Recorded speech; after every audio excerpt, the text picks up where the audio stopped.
안녕하세요. 저는 수원에서 2명의 초등학생 아이들을 키우고 있는 가정주부입니다. 얼마 전에 저희 집안에는 너무나 황당하고 충격적인 사건이 있었어요.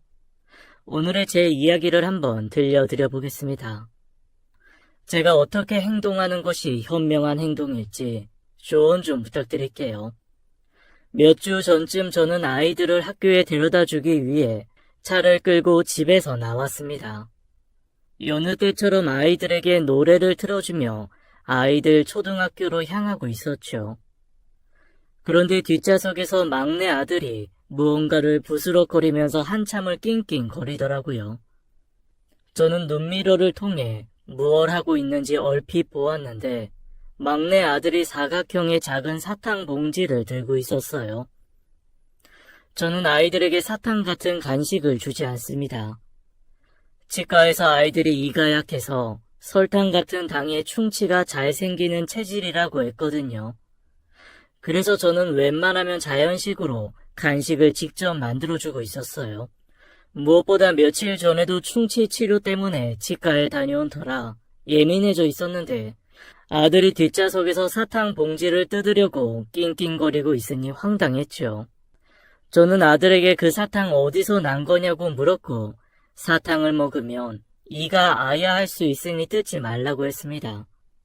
막내 아들은 나도 몰라. 그냥 여기에 떨어져 있던데? 라고 하더라고요.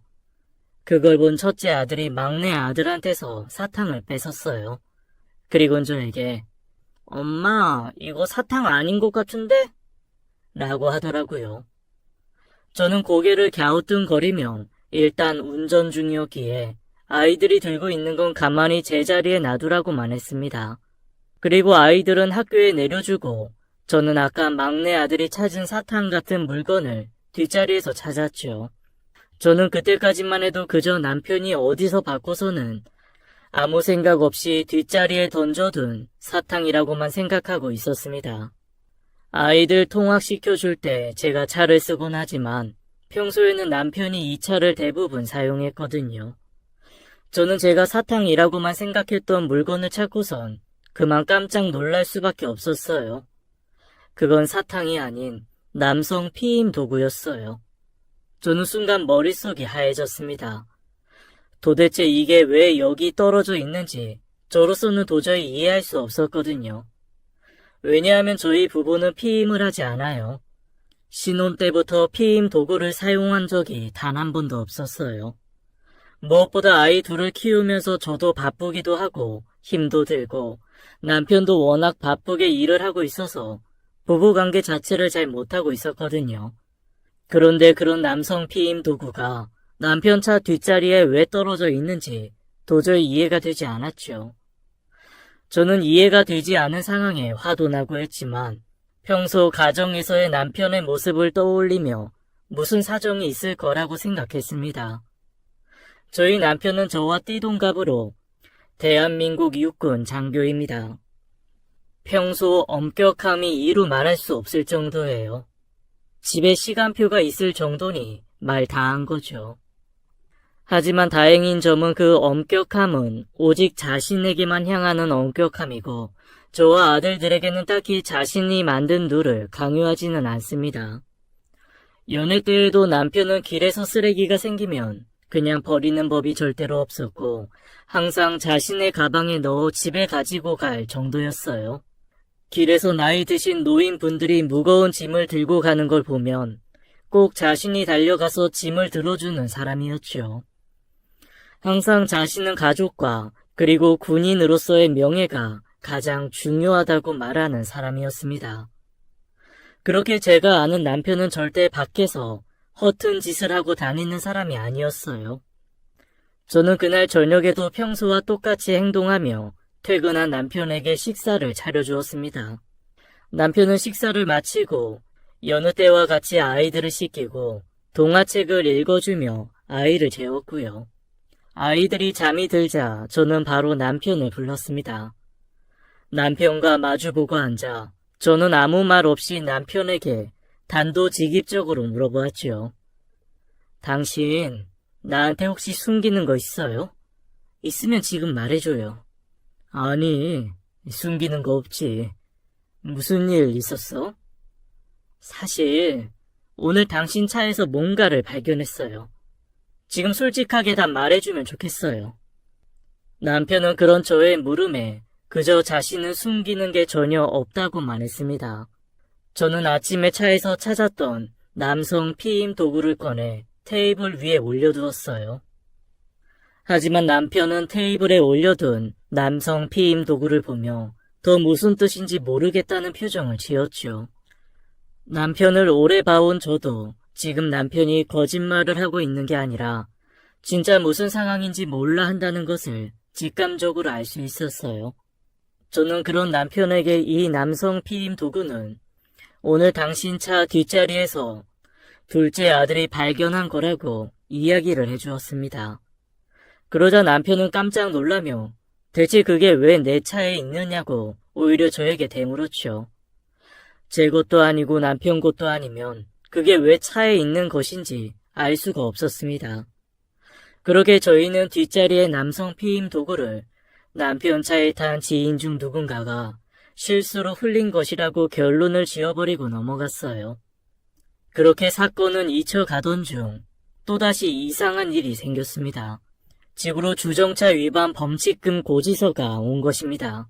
저는 남편이 웬일로 이런 실수를 했는지 의아해하며 고지서를 뜯어보았어요. 남편은 운전을 할 때도 신호는 물론 속도 제한까지 모두 지키는 사람이었거든요. 저는 고지서에 나온 위반 장소를 보며 이상하다는 생각이 들었어요. 남편이나 저나 평상시 가지 않는 지역이었거든요. 남편이 왜 저기서 주정차 위반을 했는지 궁금했던 저는 인터넷 지도를 통해 주소 위치를 검색해 보았습니다. 그런데 그곳은 외진 곳에 있는 허름한 모텔가 앞 도로였어요. 주변에는 모텔 말고도 다른 가게는 전혀 없는 곳이었죠. 그곳을 본 순간 저번에 남성 피임 도구 사건이 바로 떠올랐습니다. 그렇게 믿었던 남편인데 제가 속았다는 생각이 조금씩 들기 시작했고 가슴은 미친 듯이 두근거리고 눈에서는 눈물이 저도 모르게 흘러내렸어요. 남편이 일을 마치고 돌아올 때까지 저는 하루 종일 초조해하며 남편을 기다렸습니다. 저는 남편이 돌아오자마자 범칙금 고지서를 내밀었어요. 그리고 이 동네에 있는 모텔에 왜 갔는지 따져 물었죠. 하지만 남편은 이번에도 자신은 거기에 가지 않았다고 발뺌을 하는 게 아니겠어요. 저는 그 말에 그럼 당신 차가 혼자서 거기를 가서 주정차 위반 카메라에 찍혀온 거냐며 화를 냈죠. 남편은 그래도 계속 자신은 절대 모르는 일이라며 잡아댔습니다. 그러다가 주정차 위반 고지서를 계속 쳐다보던 남편이 위반 날짜가 이상하다며 저에게 고지서를 주었어요. 남편은 위반 날짜가 자기가 부대에서 훈련 때문에 집에 들어오지 못한 날이라고 했습니다. 저는 그제서야 위반 날짜를 살펴보았고 실제로 남편이 이야기한 날이 맞았어요.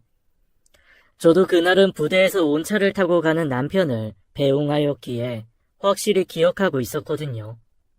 남편이 저를 속이지 않았다는 사실에 안도를 하며 끝까지 남편을 믿지 못한 저에게 부끄러움이 찾아왔습니다. 그런데 그것도 잠시 남편과 저는 그럼 저희 차를 대체 누가 운전하고 거기까지 갔다가 다시 몰래 주차장에 주차를 해둔 건지 의문에 빠졌습니다. 남편과 저는 바로 차량 블랙박스를 확인하기 위해 집을 나서려고 하는데 그때 비밀번호를 누르는 소리와 함께 누군가 집에 들어왔어요. 저희랑 같이 살고 있는 도련님이었습니다. 도련님이 집 문을 열자마자 저와 남편은 저희 차를 몰래 쓴 차 도둑이 누구인지 단번에 알겠더라고요. 남편에게는 나이 차가 많이 나는 막내 남동생이 있었습니다. 군대를 제대 후 복학 준비하면서 저희 집에 잠시 신세를 지고 있었어요. 남편은 도련님을 보자마자 네 형수차 말도 없이 끌고 나간 적 있냐? 라고 물었고 도련님은 당황하면서 어떻게 알았냐고 하더라고요. 나 참. 새로운 여자친구가 생겼는데 밤에 데이트를 하고 싶어서 저희 몰래 차를 끌고 나갔다고 하더라고요. 남편은 그런 도련님에게 말도 없이 차를 끌고 다니면 안 된다고 단단히 혼을 내었습니다. 그렇게 모든 사건은 단순 해프닝으로 마무리되는 듯 했어요. 이 사건이 앞으로 찾아올 충격적인 사건에 대한 시작이 될 줄 그때 저는 꿈에도 몰랐었죠. 그리고 며칠 후 시아버지의 생신으로 시댁 식구들이 다 모이는 일이 생겼습니다. 남편은 막내 동생 외에도 위로는 형이 4분 있었고 남편보다 어린 누이도 2분 있었죠. 다들 사는 곳이 조금씩 달라 평소 모두가 다 모이는 건 쉽지 않았는데 이번에 시아버님 생신을 맞아 한 명도 빠짐없이 모두 모이기로 했습니다. 시부모님은 첫째 아주버님께서 모시고 사시기에 저희는 모두 큰 아주버님 댁으로 모였죠. 저도 여러 가지 음식을 준비하며 남편과 2 아들과 함께 큰 아주버님 댁으로 갔습니다. 도착을 하니 이미 남편의 다른 형제들은 모두 도착해 있더라고요. 저희는 오랜만에 보는 시부모님과 남편 형제들과 인사를 하며 술도 마시고 즐거운 시간을 보냈습니다. 형제들은 오랜만에 모두 모여 서로 여러 가지 사는 이야기를 했고 저희 부부도 얼마 전에 있었던 도련님의 짓궂은 차 도둑 이야기를 가볍게 했죠. 남편은 하마터면 저놈 때문에 이혼당할 뻔했다며 차 블랙박스를 다 뒤져서 도둑놈을 찾으려는데 그때 도련님이 딱 저희 앞에 나타났다고 농담도 했습니다. 그런데 막내 도련님이 남편의 농담을 조용히 듣더니 형 차에 블랙박스가 있어? 라며 당황해 하더라고요. 저희 차는 블랙박스가 차 안에 내장되어져 있어서 다른 차들처럼 블랙박스가 노출되어져 보이지 않습니다. 룸밀러 밑에 따로 달려있는 카메라가 안 보여서 도련님은 저희 차에 블랙박스가 없었다고 생각했나 봐요. 하지만 블랙박스가 있다는 말에 하얗게 질려가는 도련님을 보니 무언가 다른 숨기는 게 또 있나 싶었습니다. 이야기는 자연스럽게 막내 도련님에게 향하자 신우들은 도련님의 여자친구에 대해서 관심을 갖기 시작했죠. 도련님에게 여자친구 사진을 보여달라고 하였습니다. 하지만 도련님은 얼마 전 여자친구와 헤어졌고 사진도 다 지워버렸다고 했어요. 그렇게 도련님 이야기는 일단락되었고 저는 동서 신우들과 함께 아버님 생일상을 준비했습니다. 그러던 중 저는 아버님께서 좋아하시던 수정가를 차에 두고 온 게 생각이 나 주차장에 가보게 되었죠. 그런데 주차되어져 있는 저희 차를 다른 차가 긁고 도망을 갔더라고요. 차의 범퍼 부분이 검은색으로 심하게 망가져 있었어요. 저는 속상하기도 하고 한마디 사과도 없이 도망가버린 사람한테 화가 나기도 하여 바로 차에 있는 블랙박스에서 사고 낸 차를 찾아보았습니다. 어렵지 않게 사고를 내고는 도망가는 차를 찾을 수 있었어요. 그런데 블랙박스 화면이 작아서 도주차의 번호판 숫자가 도저히 잘 안 보이더라고요. 그래서 영상이 녹화되어져 있는 블랙박스 메모리를 들고 큰 아주버님 집으로 다시 올라갔습니다. 남편에게 상황 설명을 하니 도망간 것이 괘씸하다며 꼭 찾아서 사과를 받겠다고 하였고 아주버님과 신우들도 모두 모여 한마음이 되어 블랙박스 영상을 분석했죠. 그렇게 저희는 사고 낸 차의 번호판을 어렵지 않게 확인하였고 블랙박스 영상을 끌려고 하는데 신우가 말했습니다. 새언니, 우리 막둥이가 며칠 전에 이 차로 여자친구랑 몰래 데이트했다면서요? 그럼 블랙박스 영상에 여자친구가 찍혔을 수도 있겠네요. 저는 그런 신우이에게 에이, 이미 헤어졌다고 하는데 찾아봐서 뭐해요? 라고 하였지만 신우는 어머 새언니, 그러니까 더 확인해봐야죠. 대체 얼마나 잘났길래 우리 막둥이를 차버렸는지 꼭 확인해봐야겠어요. 우리 막둥이 기 죽은 거 봐요. 라고 했죠. 마침 막내 도련님은 아주버님들 심부름으로 다 떨어진 술을 사러 나간 차였어요. 그래서 신우들은 도련님이 돌아오기 전까지 블랙박스 영상을 한번 뒤져보자고 했습니다. 그렇게 도련님이 저희 차를 몰래 빌려갔던 날의 영상들을 저희는 하나하나 살펴보았습니다. 그런데 너무 이상한 점을 발견했어요. 차량의 앞 영상에서 걸어오는 도련님을 발견했는데 옆에 있던 사람은 여자가 아닌 남자였던 것이었습니다. 분명 여자친구와 여행을 간다고 했었는데 영상에서 도련님과 여행을 간 사람은 남자였더라고요. 저희는 단순히 남자친구와 놀러 다녔는데 그냥 저희에게 여자친구와 놀았다고 말한 거라고 생각했습니다. 하지만 잠시 후 저희는 충격에 빠질 수밖에 없는 영상을 보게 되었죠. 멀리서 도련님과 도련님의 남자친구가 키스를 하는 게 아니겠어요? 남자끼리 뽀뽀를 하는 것도 매우 이상한 일인데 그것도 아닌 서로 부둥켜 안고 키스를 하고 있더라고요. 조금 전까지 농담을 하면서 영상을 지켜보던 남편과 저희들은 모두 충격에 빠져 아무 말도 하지 못하고 영상을 보았습니다. 신우들은 막둥이가 아닐 거야 설마 라고 했지만 흐릿한 영상 속의 남자는 제가 볼 때 막내 도련님이 맞았어요. 저는 너무나 충격적인 사실에 이제 그만 영상을 보자고 끌려고 했는데 신우들은 도련님이 아닐 거라며 다른 것도 살펴보아야겠다고 나머지 영상들도 이것저것 살펴보았습니다. 그리고 하나의 영상에서 저희는 보지 말아야 할 영상을 그만 보게 되었어요. 저와 그 영상을 보던 모든 사람들은 경악에 빠질 수밖에 없었습니다. 영상에서 도련님은 어두운 밤에 차를 인적이 드문 골목길에 세웠어요. 도련님과 어떤 남자의 낙뜨거운 대화가 조금씩 오가고 잠시 후 영상에서는 도련님과 그 남자의 신음소리만 들리게 되었습니다. 도련님과 영상 속의 남자는 저희 차 안에서 카섹스를 즐기고 있었던 거였어요. 저는 더 이상 영상을 봐서는 안 될 것 같아 급하게 컴퓨터 전원을 꺼버렸습니다. 하지만 도련님에 대한 비밀을 이미 모두들 봐버린 상태였죠. 온 집안에서는 한동안 정적만 흘렀습니다. 남편과 아주버님을 살펴보니 너무 무서운 표정으로 입을 굳게 다물고 있었죠. 잠시 후 도련님이 술을 사가지고 돌아오면 큰 사단이 날 것만 같았어요. 저와 같은 분위기를 느낀 신우들은 급하게 다른 방에서 놀고 있던 아이들과 시부모님을 모시고 생신 선물과 장난감을 사준다는 핑계로 백화점으로 가버렸고 남편과 아주버님들은 막내 도련님이 돌아오기만을 기다렸습니다. 그렇게 아무것도 모르고 막내 도련님이 돌아왔고 첫째 아주버님은 도련님을 보자마자 욕을 하시며 손찌검을 하셨어요.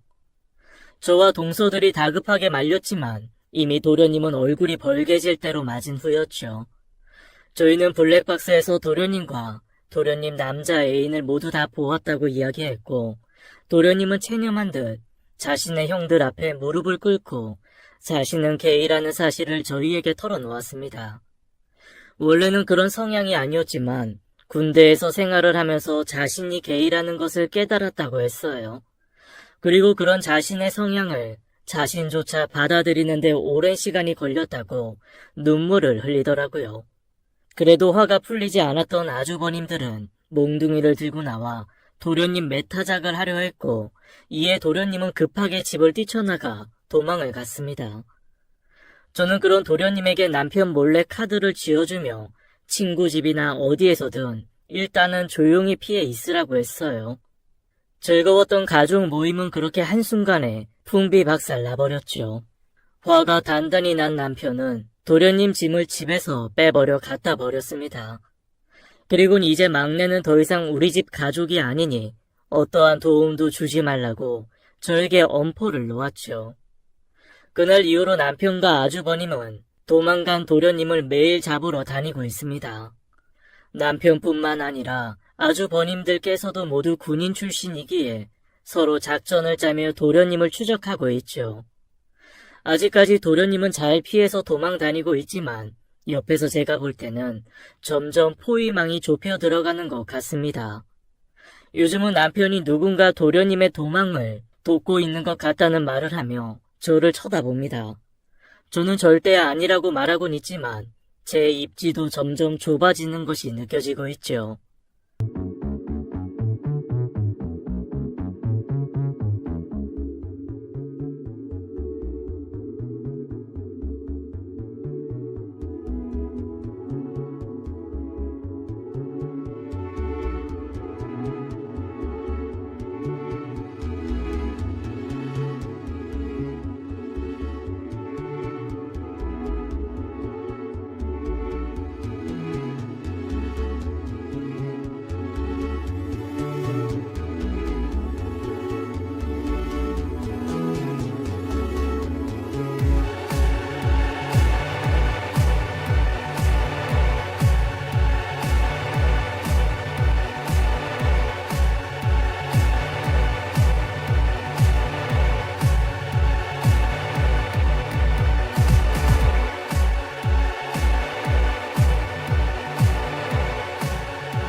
제가 남편에게 도련님을 불러서 조용히 이야기를 하고 이제 그만 모두 용서해 주자고 하여도 남편의 생각은 완고합니다. 이런 상황도 모르고 도련님은 저에게 매일 연락을 하여 자신의 형의 화가 풀렸는지 계속 물으며 저에게 형의 화를 풀어줄 것을 부탁하고 있죠.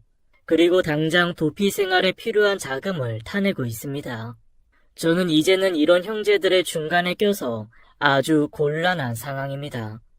괜히 그날 맡고 있는 도련님이 안쓰러워 카드를 지워줬다는 후회를 하고 있죠. 요즘은 그냥 도련님 몰래 도련님 은신처를 남편에게 모두 말해서 저도 해방이 되고 싶습니다. 형제들 일은 죽이 되든 밥이 되든 그들이 알아서 하게 놔두고요. 이런 제가 이제는 어떻게 행동하는 것이 집안을 위한 가장 현명한 방법일까요? 여러분의 고견을 듣고 싶습니다. 제 이야기는 여기까지입니다. 읽어주시고 긴 글 들어주신 분들 정말 감사드려요.